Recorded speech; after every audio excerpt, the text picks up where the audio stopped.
It's the director of the Silver Voices campaign, Dennis Reed. Good evening, Dennis. Good evening, Kevin.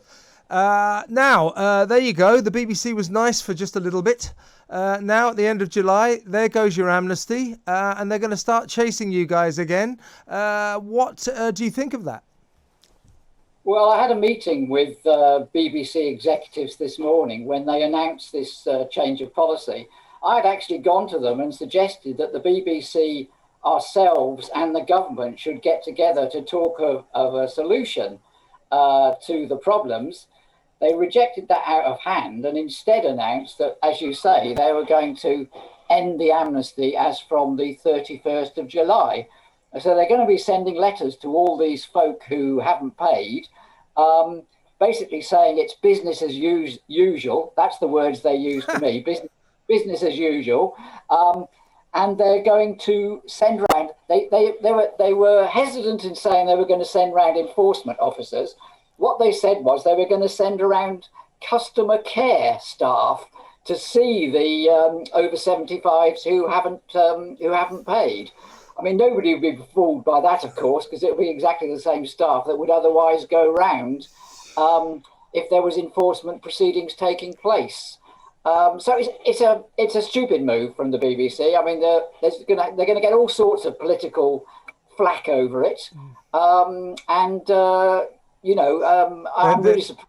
There may be trouble ahead. I mean, it's a very duplicitous move, as you say. What they're talking about is enforcement officers. They're not customer care operatives. They're enforcement officers.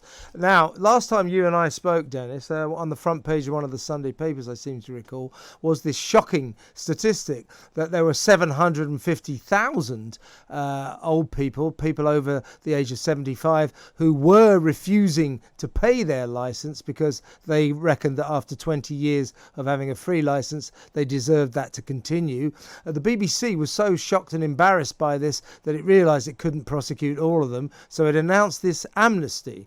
And the reason that I think they announced the amnesty was because some of your members were saying, look, I'm not paying it, and if you want to take me to court, you can. I'm still not paying the fine, and if you want to put me in prison, see how that looks. We're talking about you, and you sort of corrected me and said, well, it says 750,000 in the newspaper, but it might be as many as 1 million. There's going to be a very rocky road ahead for the BBC if they're going to start clapping over 75s in irons, isn't there? Yeah, and the numbers game is quite an interesting one, actually, Kevin, because yes, back in January and February, everybody was talking about this 750,000, and the BBC didn't challenge that. Now, in January, the BBC told everyone that they had 2.7 million over 75s who had actually paid, which left about 750,000 who hadn't paid. Today, they told me that that figure had crept up to 2.8 million who had actually paid. But in the same breath, they said, we're only sending letters to 250,000 households because they're the only ones that haven't paid.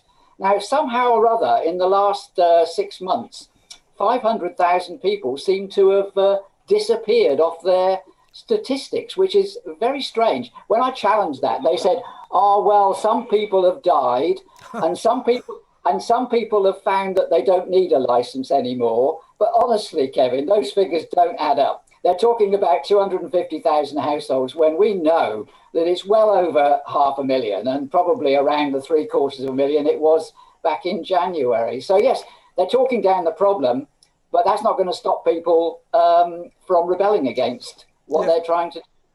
Well, that's the point, isn't it, Dennis? That there's a lot of feisty older people who are very furious about this, and they are prepared to make a stand. They're prepared to theatrically, if you like, refuse to pay their licence, see what the BBC does about it. If you want to take an 85-year-old lady, for example, to court, see how that looks. And if she refuses to pay the fine, see how it looks if that lady gets sent to jail. The BBC is not doing very good forward planning here, is it? I don't think it is. And even if they have managed to whittle down the numbers by a small amount as a result of numerous letters and threats and cajoling and so on, the people who are left, whether it be 250,000, 500,000 or 750,000, that's the hardcore. That hardcore haven't been moved over the last year, despite what the BBC has done.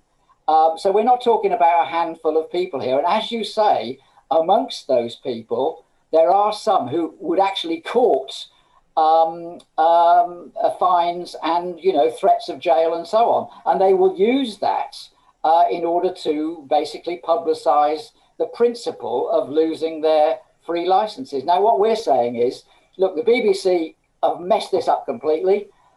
They refuse to take account of the political swell against them. So we want the government now to step in and force the BBC to do something about this. So that's going to be the next step, if you like. As well as resisting enforcement, we're going to be asking the government to step in and say, look, enough is enough. You don't like what the BBC is doing. We don't like what the BBC is doing. So let's do something about it. Dennis, explain exactly what would be a satisfactory conclusion to this dispute for you. What is it that you are after for the over-75s?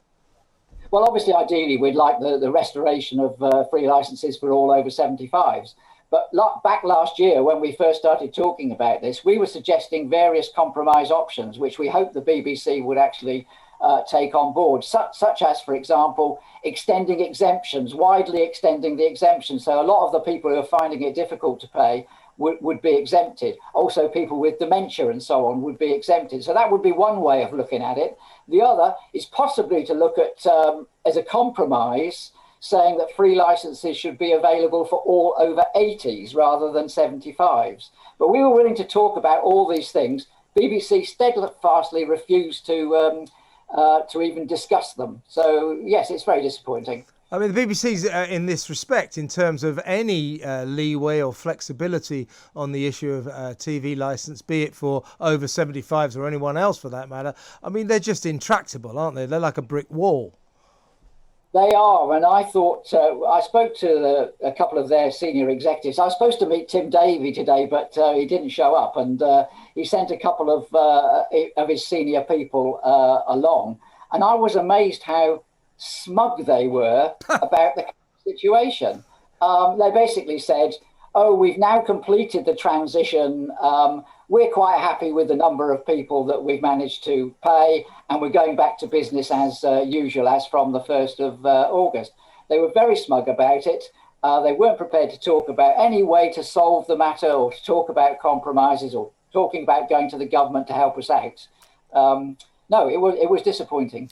Well, Dennis, I shouldn't really take sides, but I would say give them hell. And smugness is what the BBC does, as you well know. But listen, keep us posted. Right behind you all the way with your campaign. Thanks once again for your time. Dennis Reed there, Director of Silver Voices.